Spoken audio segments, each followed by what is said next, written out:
What is up, everyone? Welcome.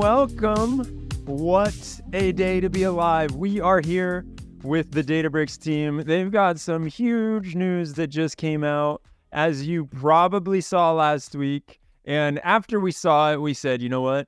Let's have a roundtable session about this because there is too much news to let just slide by. I would like to bring out the Databricks team, but I'm going to do it in true MLOps fashion, and I am going to sing a little song about them to make us start off on the right foot. Hopefully you all are ready for this. You may not know what you're getting yourselves into, but let's get it rocking. If anyone has any key that they want me to sing this intro song for the Databricks team in, speak now or forever hold your peace. And if you want to prompt me, throw it in the chat. I am listening. Of course, C# is going to be the go-to one. Here we go. C# minor. Can you all hear that?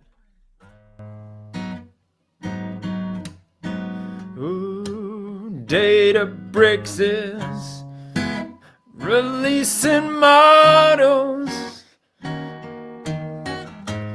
for the open source community. We got them here to talk with me. I wanna know, what do you call this model? And to answer that question, we've got my good friend Denny Lee.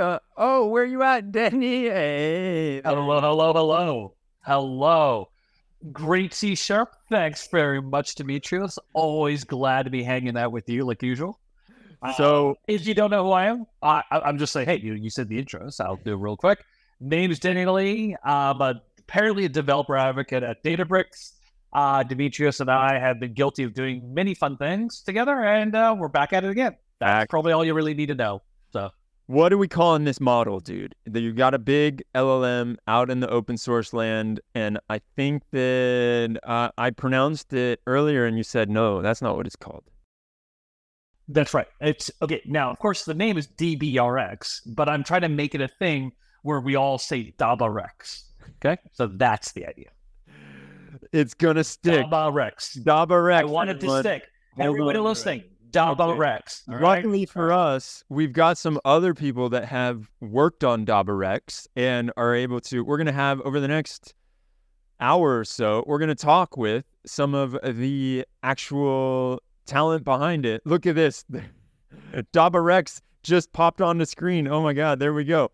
First up, I'm gonna bring on to the stage AJ. Where you at, AJ? There he is. What's going on, dude?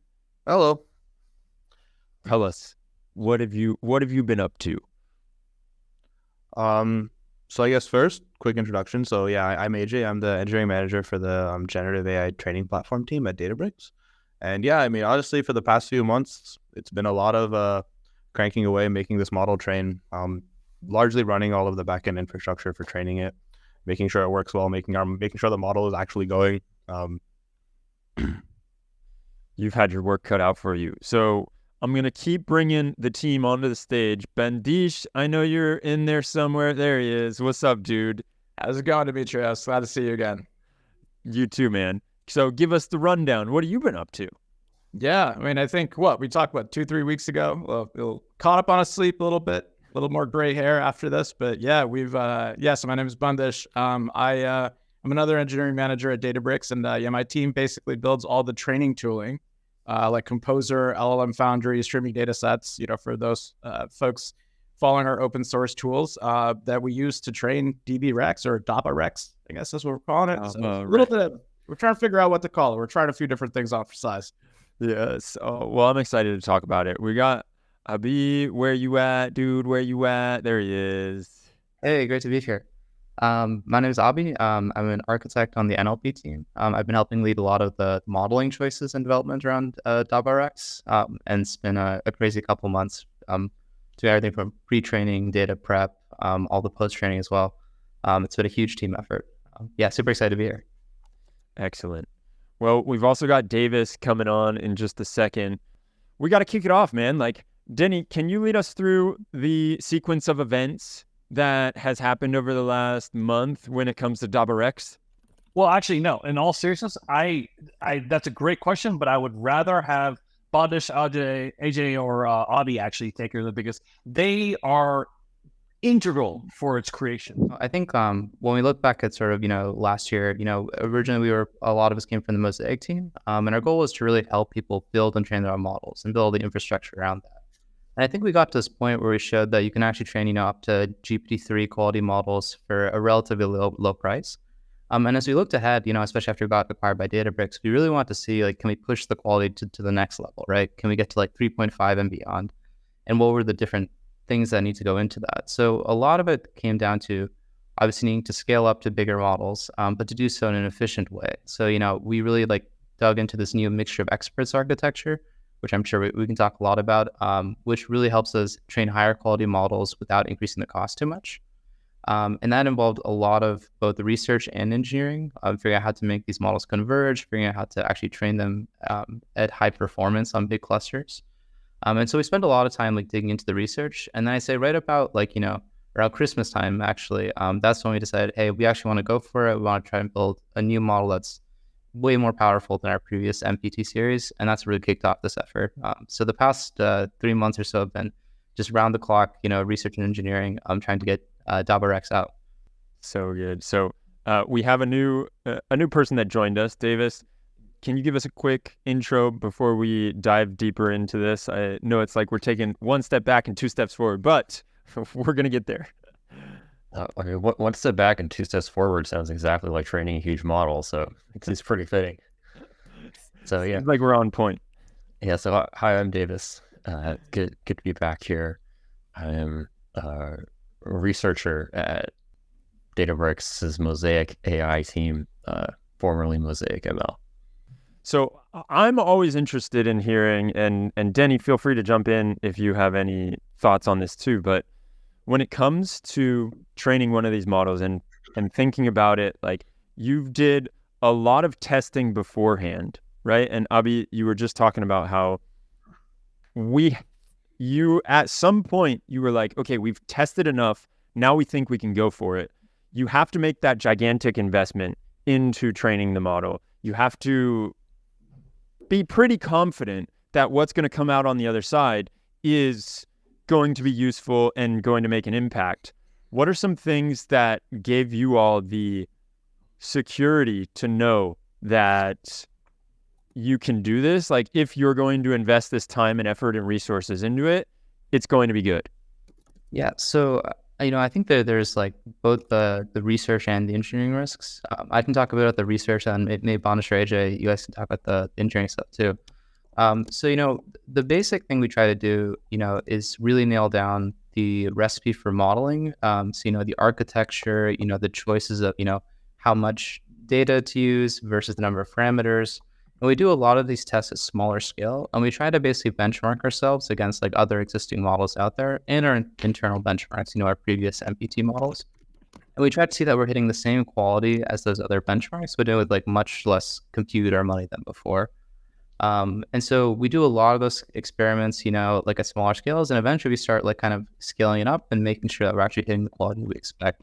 And that's what kind of gives us the confidence that hey, now we're going to really crank it up and go 10x farther than we ever have before. It's just a lot of those little scaling experiments. That's the research. But on the infra, maybe someone else wants to talk about that. Yeah. I mean, I'll jump in from the kind of the training side, right? I think, research is really kind of pushing the frontier as far as kind of when we work with our research team, right? And I think that's it's a really great kind of collaboration that we do, right? We innovate because customer zero is always research for us. And so, I think sometime last year, Abi comes up, says, hey, I got this MOE architecture. And we had just put out, right, MPT30B and kind of riding that wave. And we were kind of busy with the acquisition. And it was that I kind of frame as our Gen 1 stack, right? That was our dense model training stack. We were really good at doing this at hundreds of GPUs. We've been working with customers and we'd kind of proven it out over and over again. And that's a major thing that we do, right? We don't do this once. We have to do it once with our research team that's like creating these new capabilities and like really pushing the boundaries of what we can do. And then we have to repeat that for Databricks customers. And so it's kind of that, right? It's scaling in a lot of different ways. And so when we build these new stacks, right, that's really the crux of what's happening. So we have this new MOE architecture.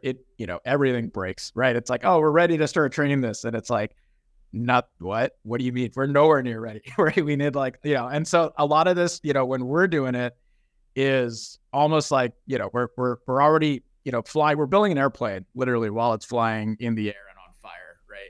But we do that so that you don't have to, right? And you don't do it later. And so a lot of this kind of involved, okay, now we have this MOE thing. Like, how do we split this workload across hundreds of thousands of GPUs, right? We train DBRx on over 3,000 different GPUs. What are the things that are going to fail, right? When you go from like 512 like block sizes to over 1,000, like things that didn't fail at those smaller scales are definitely failing at larger scales, and you're kind of onion peeling, you're doing a lot of these things. And so like a lot of the engineering effort starts going into, hey, how are we going to solve these problems? And you start by patching and then you kind of just build up from there, start understanding, hey, like checkpoint loading is breaking for some different reason than it was before. How do we make this go fast? And how do we eventually do it so that uptime is very long, right? And I think we did pretty well. I mean, being able to train this model in 3 months or so is pretty amazing. And, I think we're going to, as we kind of commercialize the stack and start training with customers, it's going to continue to improve and get even better.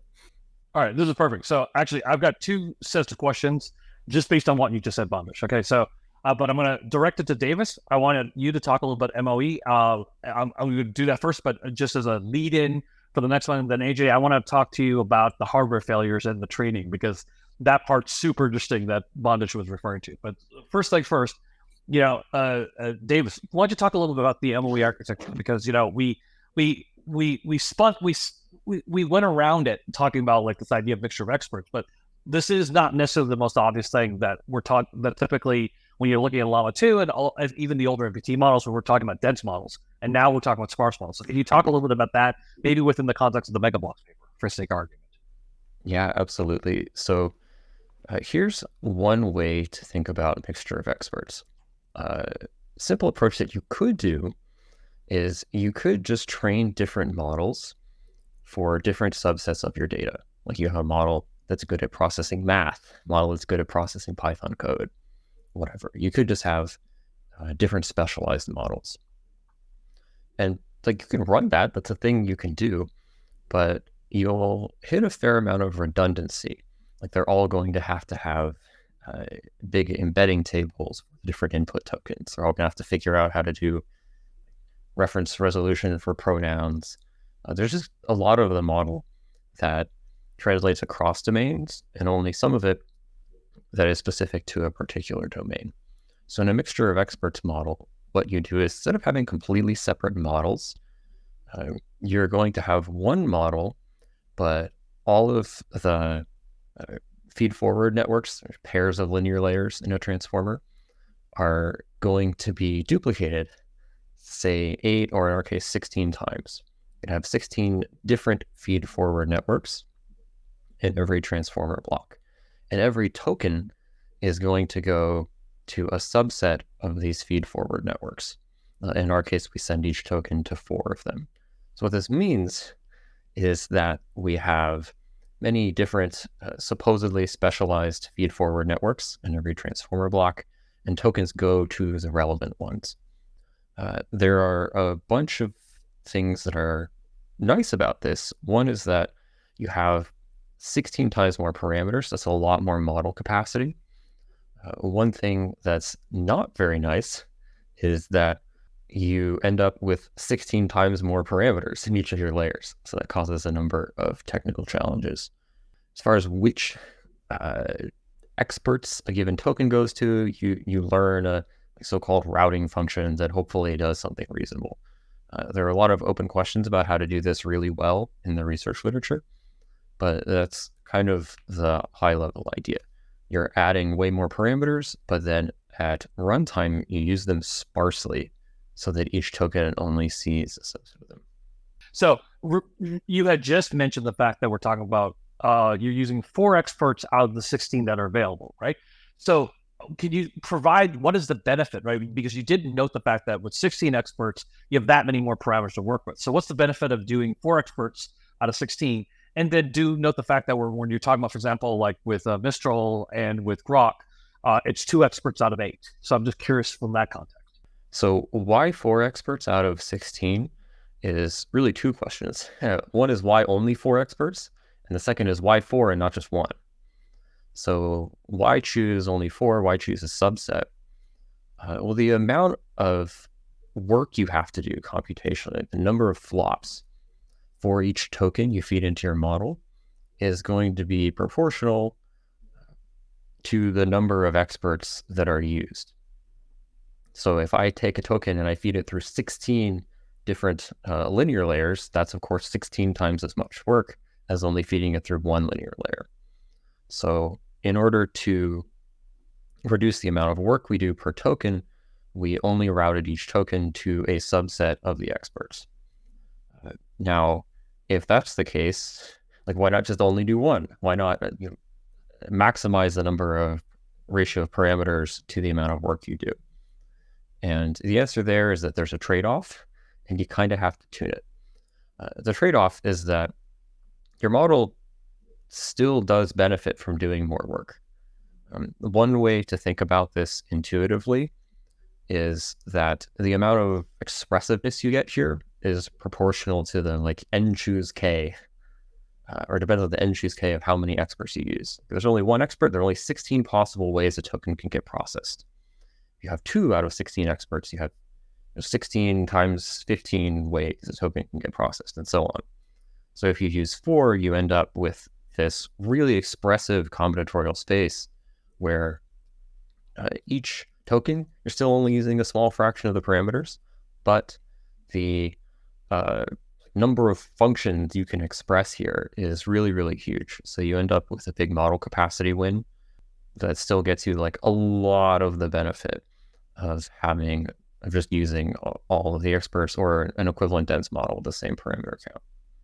Okay, and I think one of the contexts that I would add before I switch over to Ajay is that there's also the benefit of speed, right? Basically, by reducing the number of experts going overall, you've actually basically get the benefit of both worlds, where you basically have the higher model quality due to the 16 experts, but you actually get the better inference speed because you're using 4 experts.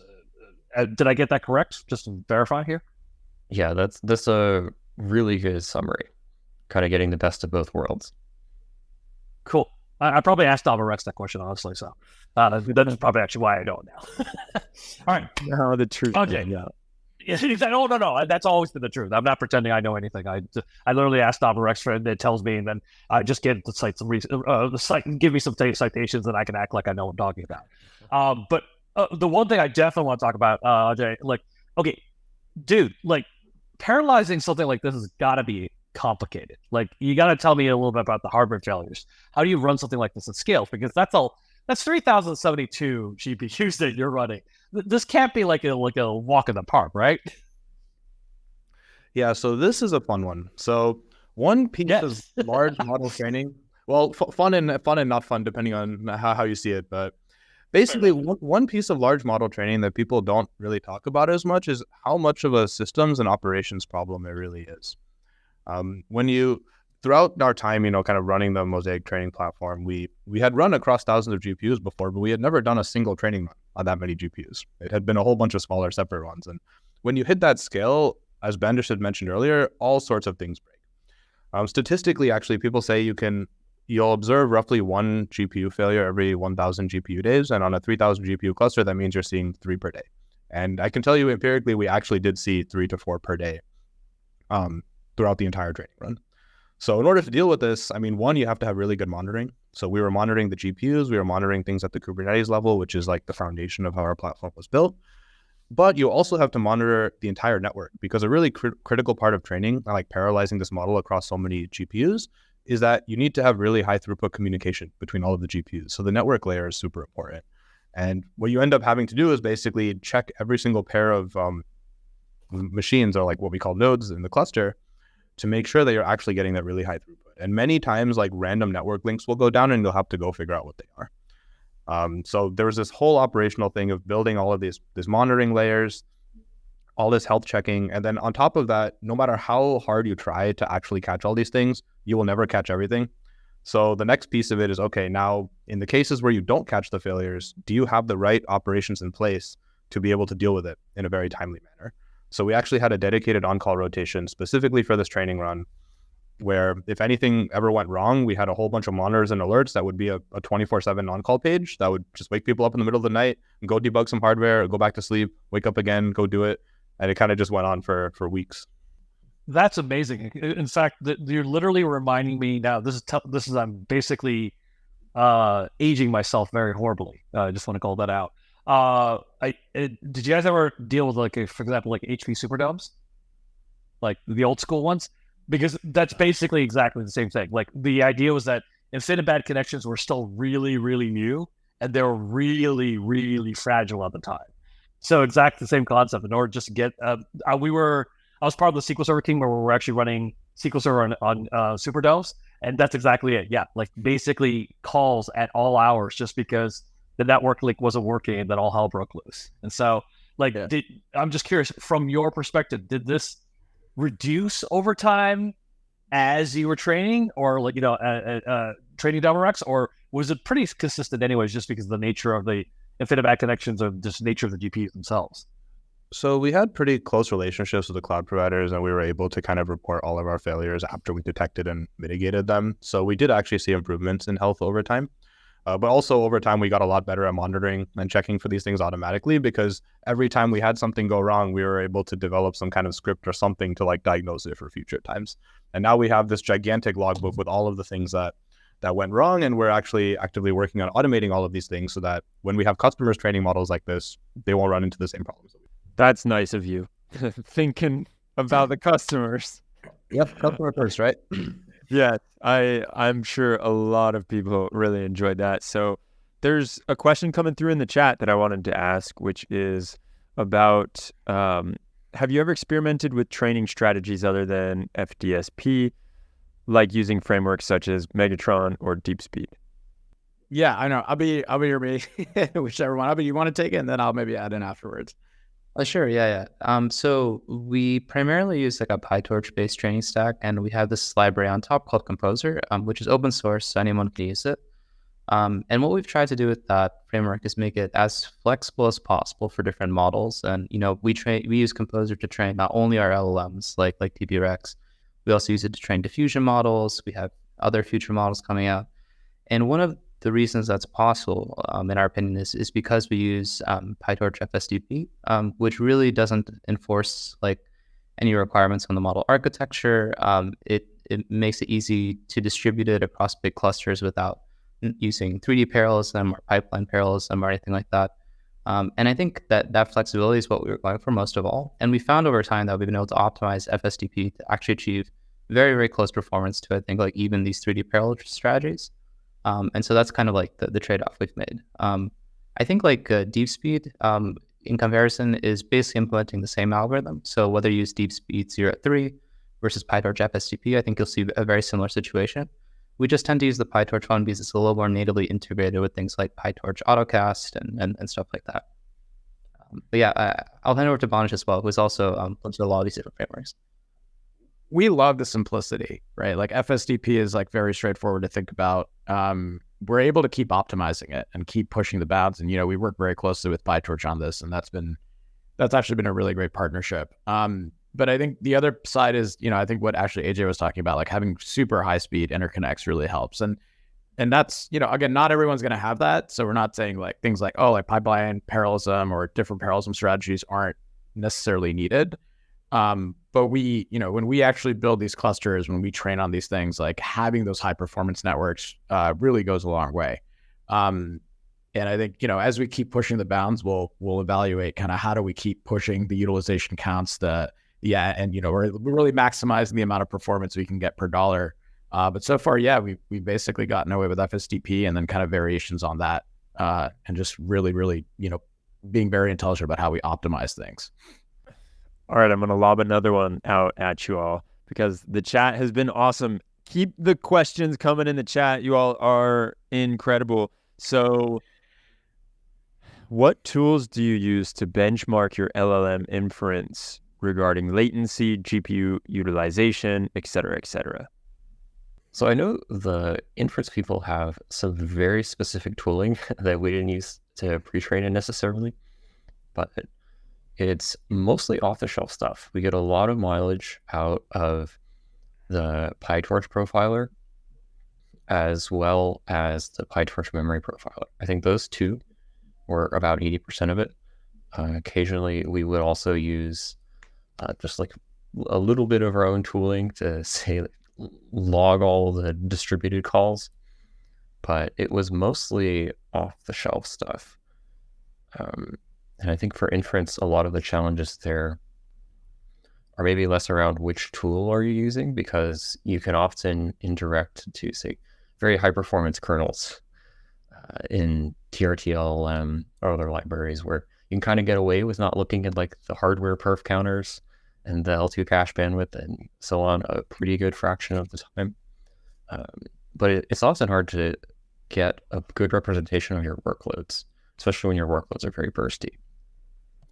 Because, okay, what your inference latency is going to depend on your batch size. Like, how much work are you doing right now? How many other queries are you having to answer? And how do you get a realistic setting so you can measure that in a situation that's going to be relevant for what your customers are seeing? So it's not quite an answer, but I know we had to build a fair amount of scaffolding around that to really get accurate answers to these sorts of questions. Yeah, so just to quickly add on to what Davis is saying, there's like the inference latency piece, and for inference specifically, there's also throughput, which matters a lot.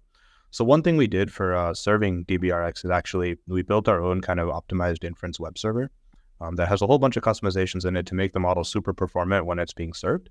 And the way we test this is actually the very simple: deploy the model using the server and then absolutely bombard it with requests and see what throughput we're able to get. There's nothing like basically trying to simulate live actual workloads and then from there measuring the performance and then optimizing from there.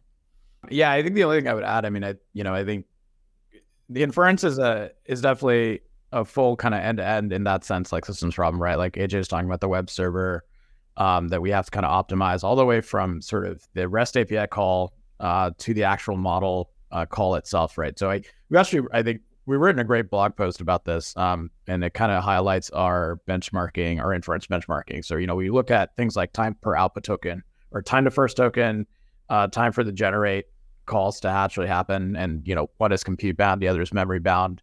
And also we look at kind of memory bandwidth utilization. So we kind of highlight that framework, definitely would point at folks to that blog. And then in terms of actual tooling for the model, right? I mean, a lot of it is like, okay, how do we get those metrics? And so a lot of it kind of looks at, okay, hey, like, what do we expect, right? Like, if we know the how much data we're moving around, and we know the feeds and the speeds of the system, what should we actually expect to see in terms of model performance? And then we also use a lot of the vendor tools, right? Like, I know we've actually looked at things like Insight from NVIDIA to actually model kind of like how long certain kernels are taking. And a lot of that also happens in partnership with those vendors, right? Like, we work very closely with the TRT LLM team to really optimize that. And that's kind of what led to those, those PRs to the TRT LLM repo and the VLLM repos for both of those solutions. Beyond the chinchilla model, or beyond the chinchilla scaling guidelines, how did you choose the number of tokens to pre-train on? And maybe I'll call out Abi on this one. Oh, and just as a quick call out before you do it, most people probably here don't even know what the chinchilla guidelines are, right? They probably haven't read the research paper around this. Again, I only know because I've asked DBRx to tell me. So why don't you provide the context first? Just want to call that out. That's all. Yeah, absolutely. So, when it comes to training these models, a lot of times you're trying to produce the highest quality for a given compute engine. And compute is kind of basically a product between how many parameters, how many tokens you use. And so if you look back at the history of like LLM scaling, in the early days, people were training very, very large models on a small number of tokens. GPT-3 was kind of like this. I think 175 billion parameters, only 300 billion tokens. And they tried to develop scaling laws to predict what was the most optimal way to assign those two components, the parameters and the tokens. Now, a few years later, there was a paper that basically trained a model called Chinchilla, and they remeasured the scaling laws more precisely. And they found that actually you want to have a lot more tokens than parameters. So they came to a recommendation that is approximately about a 1 to 20 ratio.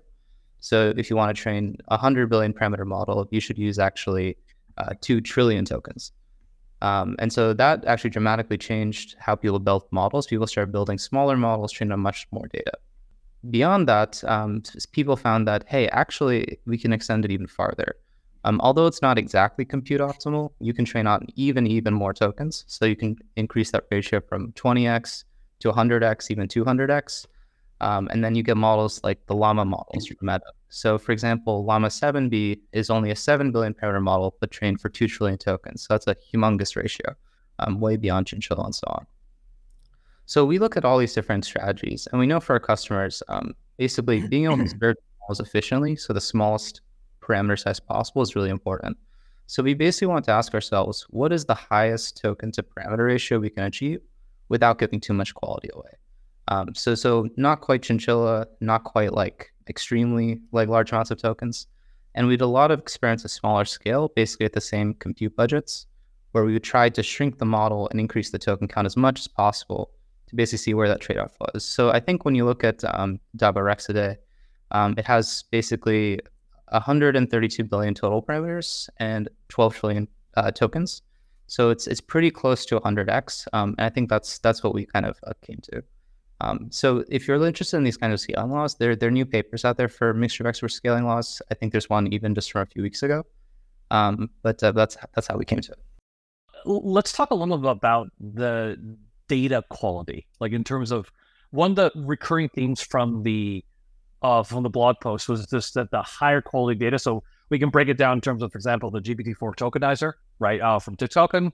We can talk about from the standpoint that we have higher quality data, which resulted in us doing the dense MOEA versus GPT-7B, right? So I'd like to chime in a little bit about that, just to provide the context that we end up utilizing the very data tools that Databricks has. I'm not trying to upsell that, by the way. I'm just calling out that we're from Databricks, so cool. We end up using our own tools. We end up dog fooding ourselves, basically, to go ahead and actually produce, get high quality data so that we could go ahead and actually produce models like that. And that's more open for anybody here right now at this point. I think you should upsell it. I think when we moved from Mosaic to Databricks, I think our data processing literally got 100x faster. Like I think not even exaggerating. It became much easier to deal with these huge text data sets. I think it was pretty remarkable for our data team because obviously when you're dealing with many terabytes of data, that's not something you want to do on your laptop. So getting everyone on board with Spark and having the ability to write something kind of pandas-like, something fairly familiar, but that kind of just works at scale was really helpful. We had a very interesting time exploring the data, trying to run all sorts of different transformations, keeping track of everything, because you try lots of different experiments, you try lots of different pre-processing. You have these whole data science pipelines to go from raw text to the subset of really clean data that you actually want to use. So yeah, it ended up working really well getting acquired by Databricks. Like honestly, I think that when we first found out, it was a little bit like, oh, Databricks, okay. Right, not like the first company you think of as deep learning, but in retrospect, seeing how much of the work is the data pipeline and data management, and how much alpha there is in doing that really well, it's like, oh, this makes total sense. Like I really see the integration here. So that's been a very positive experience for everyone who's had to crunch large data sets here. Bendish, I know you got something for us. Oh yeah, sure. So I think one of the things that was actually interesting. I mean, like we're kind of talking about why this was like a match made in heaven, right? Like we, and I think we talked about this a few weeks ago too. Like our data processing sped up so much after the Databricks acquisition, right? Because it just, we have these experts and this is this amazing system and this platform that we built to do this.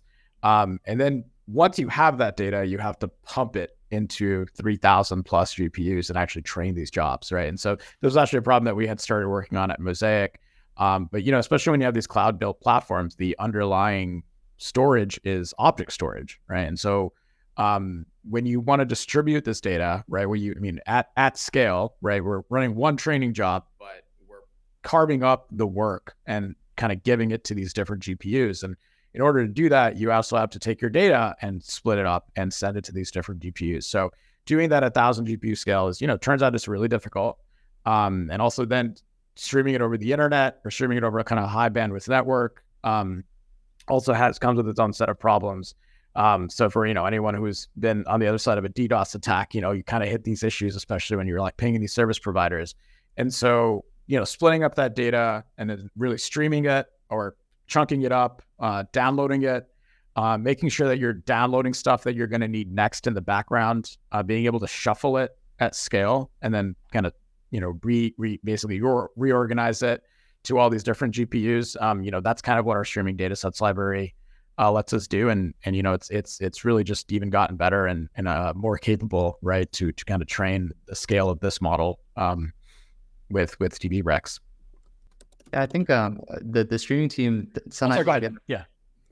Oh yeah, I was just gonna say, like, out of all the different pieces of infrastructure we had, all the different tools, I think streaming is the one piece that didn't break at all as we scaled. GPUs. So it was just pretty remarkable. It was pretty amazing. And by the way, that's like almost a one-person team, and in a lot of sense, like that's like it's like it is impressive what those guys like what that guy does. But like it's an incredible piece of engineering that we kind of built there. Yeah, actually, I think you want to chime in too, so go for it. Another fun story about kind of scaling up our data. So our streaming data loader held up and was very scalable. Object stores, on the other hand, not as much.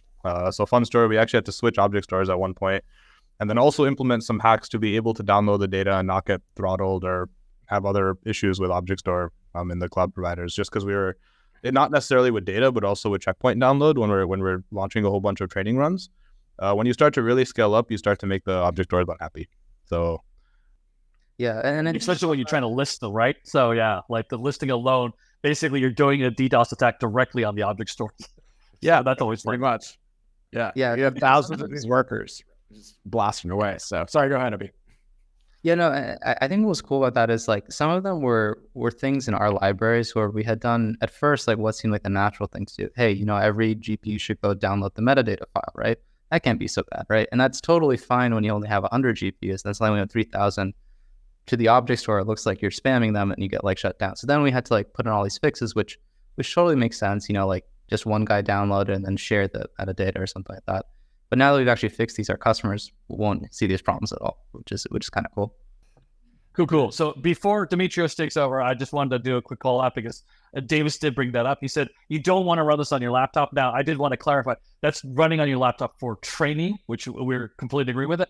If you go get the quantized version, I think, Abhi, correct me, is the guy from Apple who actually quantized DBRx down. If you've got, what I think you were telling me, a 96 gigabyte MacBook Pro, you should be able to go ahead and run inference directly on the laptop itself. Yes, yeah. So there are at least a couple high-end laptops which can run it. I think the Llama CPP folks are also working on it, so hopefully that'll open up today. Yeah. No, I've been playing with that myself, and my poor little Mac Studio is not even surviving this. Right. You should be able to run it. Like I think once Llama CPP or you should be able to run it on your gaming rig at home right after it's quantized. Yeah, I know, but see, I only have 32 gigs on this one, so it's just an excuse for me to buy more memory now. Yeah, that's all. So you gotta help me out here. Come on, dude. Exactly. Quality. That's personal, Denny. I don't know. That's just 32 gigs. I mean, come on. Yeah, I know. I feel really horrible right now. No, okay. Back on track. Demetrios, go for it, buddy. We digress, but there is this data quality issue, and there was a question coming through in the chat that I think is great, which was about thinking about future models is moving towards synthetic data modalities on the roadmap. Yeah, I think that's definitely a research area we're very interested in, particularly because as we try to ramp to even larger models, we're starting to run out of just data on the internet.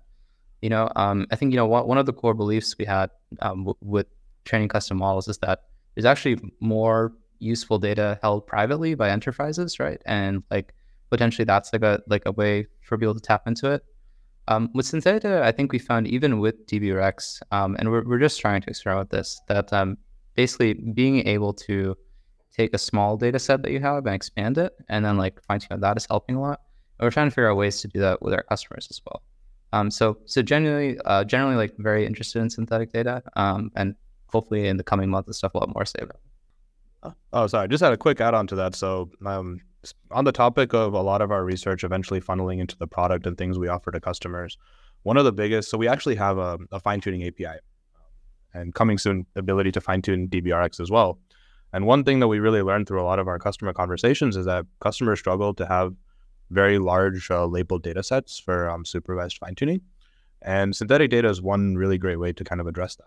And that's something that we're actually looking at first, obviously doing all the research on it, deeply understanding ourselves, but then eventually actually building into the fine-tuning offering as well. So very much on the roadmap. Perfect. No, so I just realized basically both from what you're talking about. In terms of the latest research, one thing we may or may not have discussed was curricular learning. And I was wondering if one of you can chime in a little bit about that, because that actually had to do a lot with the improvement for training as well. I just realized, because we talked about the tokenizer, we talked about data, but I forgot about the curricular learning part. Anybody want to chime in on that one? Yeah, I can chime in a little bit. So what we found is that, and we found this through small scale experiments, that it helps a lot to kind of change the distribution of your data towards the end of pre-training. So we did these experiments where in the last 10% or 20% of training, we would focus the pre-training data on less just web scale text and more on like the high quality data or code data that we actually wanted them all to be really good at. And that turned out to help performance a lot on the sort of benchmarks that we care about. So for DBRx, broadly we wanted a general purpose LLM that was also particularly really good at like coding and reasoning. So when we basically tailored the pre-trained data towards that, and again, this is really easy with our tools because we use these kind of streams and you can change the ratio of the streams at runtime. That helped a lot in final performance. And I think actually when we talked about with some of our reporters as well, we tried out different data mixes. And so this is actually like a pretty like exciting moment during the building of DBRx. And we found that the curriculum learning one worked the best. Which is, by the way, I don't know. I mean, that is super exciting to me, right? Like, because you hear all these stories about people who like are spend a lot of money trying to like take these base models, fine tune them or change things. And I think like if we can get really good at continuing to teach these models more and more effectively, and kind of get away from, hey, I added a bunch of my data, but the model actually got worse and a bunch of other stuff. If we can kind of crack that, that's kind of amazing. And that's what's like super exciting, I think, about being able to kind of like change the data mix during training, like kind of look at where it's at. If you have good evals in place and like kind of tweak it as you're going along, right? You're almost kind of like figuring out what you can continue to teach the model. So really looking forward to kind of like what we kind of keep developing on that front. So there's an awesome question that came through the chat again from Max, and I think this one is directed towards you, AJ. For a large-scale training, generally switch to SLURM instead of K8. Does K8 itself affect your training the pipeline? And what factors could you make you switch from K8 to SLURM? So that's an interesting one. So the reason why we chose Kubernetes is actually because we were building this training platform to be multi-cloud and also to be something customer-facing. And Kubernetes is significantly easier to build multi-cloud. You can run on AWS, Azure, Oracle, GCP, wherever, much more easily than you can with SLURM. And that was actually the big reason. Like at the end of the day, when we built our product, our research team is treated just like a customer to an extent. And our research team plus all of our customers running multi-cloud, Kubernetes is just significantly easier. Now, in terms of scalability, yes, there's a point there. I think Kubernetes, once you really scale up the number of machines and the amount of hardware it's managing, you have some challenges in scaling, but those are things that we actually built workarounds for within our own platform to deal with. Because at the end of the day, Kubernetes is simply, you can think of as the foundational layer that manages the hardware, but we've built a whole stack of systems on top of it to really enable this large scale training. The whole chat wants to know this question. which is smaller models on the roadmap. I mean, why? We just got to go bigger. No, I mean, yeah, I think again, like, I think what we're doing is we're trying to make this available to a lot of different market segments, right? And so small models, big models, everything in between, I think, are things that are fair game. You could train a smaller model, right, with Databricks, if that's really what you need. But, I think longer term, we want to support as many use cases as we can for our customers. And so that's kind of how we'll tackle it. Excellent. All right. This is the last one I think that we can hit before the end. It's going to be a rapid fire round so that we can all make our next meeting on time. And speaking on the topic of fine tuning, if we go with QLoRa or some sort of LoRa for what are you calling it again? DBX. DBRx. DBRx, man. DBRx, that's it. All right. You gotta work with me, buddy. It's gonna stay. One of these times it'll stick in my head. Anyway, lightning round. QLoRa or some sort of LoRa for DBRx. Which framework would you suggest? How many GPUs would make sense? I think for QLoRa, we are working on modifying the transformers integration to make it easier to use. I don't know exactly which frameworks are best for it right now. We are working on LoRa fine-tuning support just in LM Foundry, which is our public training repo. So check that out and post an issue there, depending on what you're looking for. But yeah, you can also take a look at just the transformers repo where we're working on our basically PR right now. Excellent. So I think that is all for today. The last thing, Jonathan got back to us in the chat for you, AJ, about the flavor of Kubernetes and was asking, was it OpenShift, Rancher? What did you use to manage the Kubernetes cluster, if anything? So very, very early on, we used to use Rancher for a lot of our stuff, but we actually replaced large components of Rancher with our own stack over time. For some of the more established cloud providers like AWS, GCP, we'll just use their managed one and build on top of that. On OCI, we'll kind of roll one of our own like open source distributions of Kubernetes. Guys, I feel like we could have continued this for another hour. The chat is going wild. We didn't get to half of the questions, and I appreciate everyone that came and was able to talk with me. I also appreciate everyone that is in the chat being super active, and we're going to be doing more of these. So stick around, and we will probably be emailing you when we have the next one. I really appreciate this. If anyone wants to dive in deeper, Davis and Bandish and I had a podcast about 3 weeks ago that came out, and it talked a lot about the different pains that you all felt when you were going through this. So we dove deep into it. I want to thank you guys so much. Even though I can only see your frozen faces, I'm visualizing you smiling and being very happy right now. Ooh, I'll vouch for you, buddy. We're all happy right now, so we're good. And thank you very much to everybody who's watching us. We really appreciate you guys diving in. And like always, Demetrios, thank you very much, man. This is always glad to join. This was awesome. Thank you so much fun. Thank you for hosting. This was great. Thank you all. We will see y'all later. Have a good one.